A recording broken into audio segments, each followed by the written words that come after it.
নমস্কার, আমি অ্যাস্ট্রোলজার মনীষা শাস্ত্রী বলছি। এখনকার দিনে কিন্তু বেশিরভাগ ক্ষেত্রে কিন্তু দেখা যায় অনেক মানুষ ঋণ নিচ্ছে।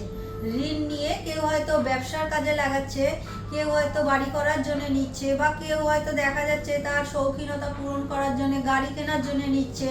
আবার কেউ হয়তো দেখা যাচ্ছে যে ছেলে মেয়ের পড়াশোনার জন্য নিচ্ছে, কখনো আবার দেখা যায় যে মেয়ের বিয়ের জন্যও নিচ্ছে। কিন্তু আমাদের রাশিচক্রটায় জ্যোতিষশাস্ত্র মতে যেটা দেখা যায়, আমাদের দ্বিতীয় আর ষষ্ঠম আর অষ্টমের সাথে যদি নবম ভাব জুড়ে যায়, তাহলে কিন্তু এই ঋণের ব্যাপারটা অবশ্যই চলে আসে।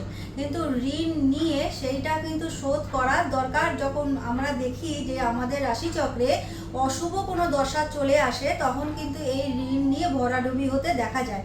সুতরাং ঋণটা যখন আমরা নিচ্ছি, তখন আমাদের কিসের দশা চলছে, মানে কোন মহাদশা চলছে, তার সাথে অন্তর্দশা কি চলছে, সেই হিসাবে কিন্তু আমরা এই ঋণটা করব। কারণ রাশিচক্রে যদি মঙ্গলের পজিশন ঠিক না থাকে, শনি রাহুর পজিশন যদি ঠিক না থাকে, তাহলে কিন্তু ঋণ নিয়ে ভরাডুবি হবেই।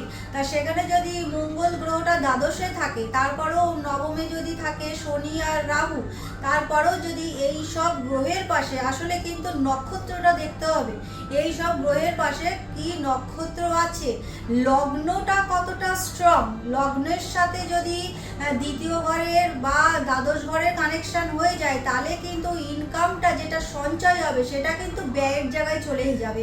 দ্বিতীয় দ্বাদশ কানেকশন হলে কিন্তু এই কাজটা হবেই হবে।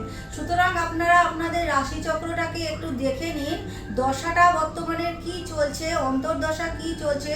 এবারে যদি আপনারা ব্যবসার কারণে ঋণ করেন, তাহলে সেখানে কিন্তু দেখে নিন দ্বাদশের সাথে সপ্তমের কোনো কানেকশন আছে কিনা, তাহলে কিন্তু আপনারা সেখানে পার্টনারের কারণে অনেক সমস্যা দেখা দেবে। এবার আপনাদের ছকে বুধ কিন্তু ব্যবসার কারক গ্রহ।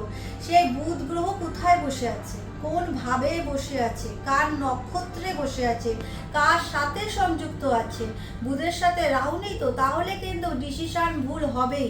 হয়তো আপনারা এমন করে বিজনেস স্টার্ট করলেন, সেই বিজনেসটাই আপনার জন্য হয়তো পারফেক্ট নয়। সুতরাং রাশিচক্রটাকে কিন্তু ভালোভাবে দেখে নিন যে ঋণ যখন করবেন, কোন বিষয় ঋণটা করছেন, দশাটা কি চলছে, অন্তর্দশা কি চলছে, সেই হিসাবে কিন্তু অবশ্যই আপনারা ঋণটা নেবেন। এবার ধরুন ঋণ হয়ে গেছে, সেই জায়গায় মানে ঋণের অনেক সময় হয় না, ঋণের কারণে মানসিক অশান্তি এসে যায়, পরিবারের মধ্যে একটা ঝামেলা চলে আসে, সেই কারণে কিন্তু শরীরও প্রচণ্ড কিন্তু খারাপ হয়ে যায়। যদি সেরকম হয় আপনাদের ঋণ নিয়ে আপনারা ভুগছেন, সেক্ষেত্রে অবশ্যই আপনারা মঙ্গলবার দিন শিব ঠাকুরের মন্দিরে যাবেন, শিবলিঙ্গের ওপরে মধু সমেত 5টা আকন্দ ফুল নিয়ে অবশ্যই ওম ঋণ মুক্তেশ্বরায় সদা শিবায় নম মন্ত্রটা 108 বার বলবেন। অবশ্যই এই কাজটা মঙ্গলবার দিন করবেন, মধুর সাথে 5টা আকন্দ ফুল নিয়ে গিয়ে শিবলিঙ্গের মাথায় অর্পণ করবেন।